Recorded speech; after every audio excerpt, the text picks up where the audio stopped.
ನಾನು all India radio artist ಆಗಿದ್ದೆ.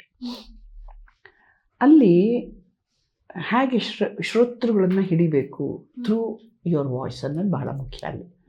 ಯಾಕೆಂದರೆ ಇಲ್ಲಾದರೆ ಕ್ಯಾಮ್ರಾ ಇರುತ್ತೆ, ನಿಮ್ಮನ್ನು ನೋಡ್ತಿರ್ತಾರೆ, ಅಭಿನಯ ಅನ್ನೋದು ಇಲ್ಲಿ ಬರುತ್ತೆ. ಅಲ್ಲಿ ಏನಿದ್ರು ಧ್ವನಿ, ಆ ಧ್ವನಿ ಮೂಲಕ ನೀವು ಜನಗಳನ್ನು ಹಿಡಿಬೇಕು, ಬಹಳ ಮುಖ್ಯವಾದಂಥದ್ದು. ಸೊ ಆವಾಗ ಸ್ಟ್ರೆಸ್ಗಳು ಬಹಳ ಮುಖ್ಯ ಆಗುತ್ತೆ. ಅಲ್ಲಿ ಹೈಲೈಟ್ ಯಾವುದನ್ನು ಮಾಡಬೇಕು, ಯಾತಕ್ಕೆ ಮಾಡಬೇಕು, ಧ್ವನಿನ ಹೇಗೆ ನಿಯಂತ್ರಣ ಮಾಡ್ಕೋಬೇಕು, ಹೇಗೆ ಧ್ವನಿಯ ಬಣ್ಣಗಳನ್ನು ಹೇಗೆ ತೋರಿಸ್ಬೇಕು ಅನ್ನೋದು ನಾವು ಆಲ್ ಇಂಡಿಯಾ ರೇಡಿಯೋನಲ್ಲಿ ಕಲಿತೀವಿ. ಈಗ ಕಲಿಸ್ತಾರೋ ಇಲ್ವೋ ಗೊತ್ತಿಲ್ಲ ನನಗೆ.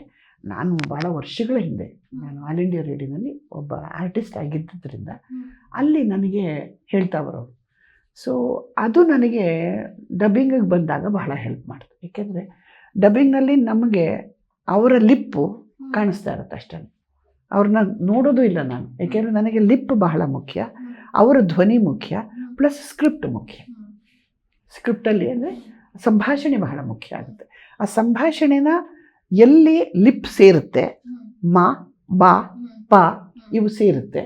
ಸೊ ಅದರ ಒಂದು ರೂಪ ಹಿಂಗೆ ತಗೋತಿದ್ದಾರೆ. ಸೊ ಇದ್ರ ಮೇಲೆ ಧ್ವನಿ ಬದಲಾಗುತ್ತೆ. ಅವರ ಮಾ ಮತ್ತು ಪ ಮತ್ತು ಬಾ ಲಿಪ್ ಸೇರಿದಾಗ ಅವರ ಧ್ವನಿಗಳು ಚೇಂಜ್ ಆಗ್ತಾ ಹೋಗುತ್ತೆ. ಸೊ ಏರಿಳಿತಗಳು. ಸೊ ಅದನ್ನು ಹಿಡಿದು ಅವರ ಲಿಪ್ ಮೂಲಕ ಅವರೊಳಗಡೆ ಹೋಗ್ತಾ ಇದ್ದೆ ನಾನು. ಒಂದು ಥರದಲ್ಲಿ ಈ ಕೋಡಗನ ಕೋಳಿ ನುಂಗಿತ್ತ, ನೋಡವ್ವ ತಂಗಿ ಕೋಡಗನ ಕೋಳಿ ನುಂಗಿತ್ತ. ಸೊ ಅವ್ರನ್ನ ನಾನು ನುಂಗ್ತಿದ್ದೆ, ನನ್ನನ್ನು ಅವರು ನುಂಗ್ತಾ ಇದ್ರು. ಸೊ ಈ ಥರದ ಒಂದು ಭಾವನೆಯಿಂದ ನಾನು ಡಬ್ಬಿಂಗ್ ಮಾಡ್ತಾಯಿದ್ದೆ. ಜೊತೆಗೆ ಆಲ್ ಇಂಡಿಯಾ ರೇಡಿಯೋನಲ್ಲಿ ಹೇಳೋರು, ಮೈಕ್ ಸ್ಟ್ಯಾಂಡಿಂಗ್ ಮೈಕ್ ಇರ್ತಾಯಿತ್ತು ನಮಗವಾಗ. ಆ ಮೈಕ್ನಲ್ಲಿ ಪೇಪರ್ನ ಶಬ್ದ ಕೇಳಿಸ್ಬಾರ್ದು. ಸೊ ಆ ಒಂದೊಂದು ಪೇಪರ್ ಪಿನ್ ಮಾಡ್ತಾ ಇರಲಿಲ್ಲ ಅದರಿಂದ. ಸೊ ಆ ಪೇಪರ್ನ ನಿಧಾನಕ್ಕೆ ತೆಗೆದು ಅದನ್ನು ಹಾಗೆ ಗಾಳಿನಲ್ಲಿ ಕೆಳಗಡೆ ಬಿಡಬೇಕು. ಮೈಕ್ ಪೊಸಿಷನ್ ಚೇಂಜ್ ಆಗಬಾರ್ದು. ಅದನ್ನು ಹಾಗೆ ಕೆಳಗಡೆ ಬಿಟ್ಟಾಗ ಅದು ಚಿಕ್ ಚಿಕ್ ಚಿಕ್ ಅಂತ ಹೋಗೋ ಶಬ್ದ ಕೂಡ ಆಗಬಾರ್ದು. ಸೊ ಆ ರೀತಿಯಲ್ಲಿ ನಾವು ಬಿಡಬೇಕು. ಉಸಿರಾಟದ್ದು ಶಬ್ದ ಕೇಳಿಸ್ಬಾರ್ದು.